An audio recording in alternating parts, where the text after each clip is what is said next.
Hey everyone, Ben here, and we're nearly a week on from the launch of the much anticipated Update 1.6 for Automobilista 2, and having spent a good amount of time with it, I actually wasn't sure if I was going to make any videos about it at all, because it's left me feeling confused. I've really struggled to come to a view on how I feel about the changes that have been made, so I've tried to take a bit more time and resist the urge to just rush to publish something for the sake of it.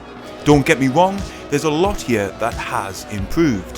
The new lighting and shaders look fabulous, the new tracks are gorgeous and detailed, I'm largely a fan of the new UI, and I enjoy the way that it's structured around authentic presets.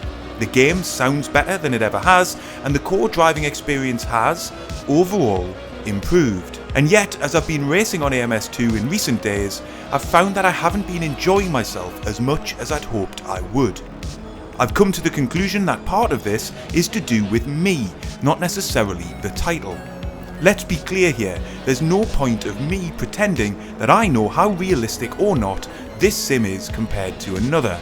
All I can reflect on is what I find authentic and satisfying as a sim racing experience. And this is inevitably going to be shaped by what I race most regularly. In the past that was Race Room, then it was AMS 2 for a period, and for a long time now it's been a bit of Assetto Corsa and a lot of iRacing. And I don't think there's any way that I could prevent my driving style and the features I enjoy when sim racing from being shaped by that regular racing in iRacing. For example, I think it's accentuated my preference for underdriving the car, where I'm more comfortable making small adjustments to the wheel and being more moderate on the brakes, and having that rewarded in the sim. And overall, I think it makes the adjustment coming back into AMS2 even bigger.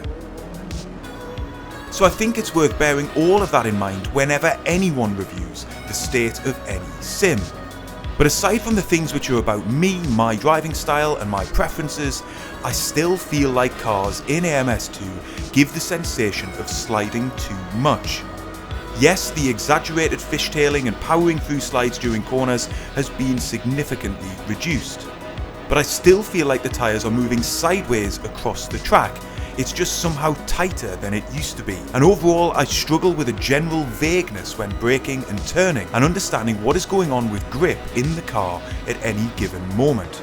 I can't really find a better way of describing it than that. It's better and it's drivable, it's just often not that satisfying in my hands. In more positive news, I have found one car that's a big exception to this, and perhaps suggests that further improvements could be possible more widely, and that's the new Ora OR7 in the LMP2 class. As a high downforce tin top car, I found it to be hugely enjoyable to drive, planted with a responsive front end and minimal, unnatural feeling slip through corners.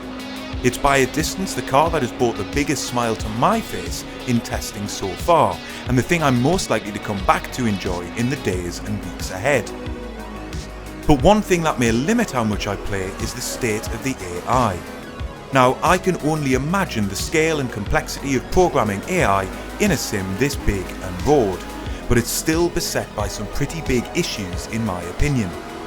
First lap strangeness seems to be quite common, and yes, that can be true to a degree for all sims, but in addition the AI will still stick to its line and cut you off at the apex, and consistency of speeds into and out of corners can vary, allowing the AI to outbrake or outpower you, and yet they can also really struggle with mid-speed corners at circuits like Jerez.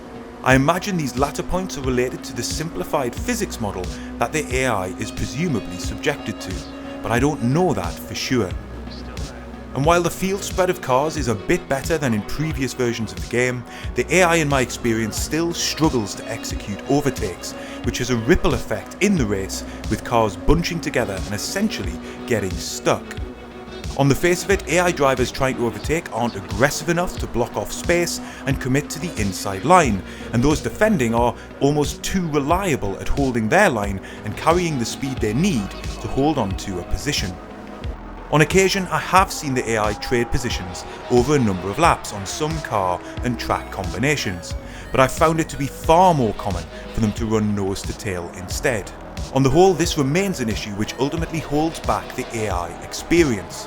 It breaks the immersion of the game for me and undermines the quality of racing I'm ultimately able to have. All of which means that for now I remain somewhat confused about how I feel about AMS 2. I'm going to keep going and trying different combos. I'm going to give LFM a proper run out too when the official races begin. But in the meantime, let me know in the comments what you think. Give me some suggestions for ways that I can find more enjoyment in AMS 2 in the weeks and months ahead. And I'll see you on the next one.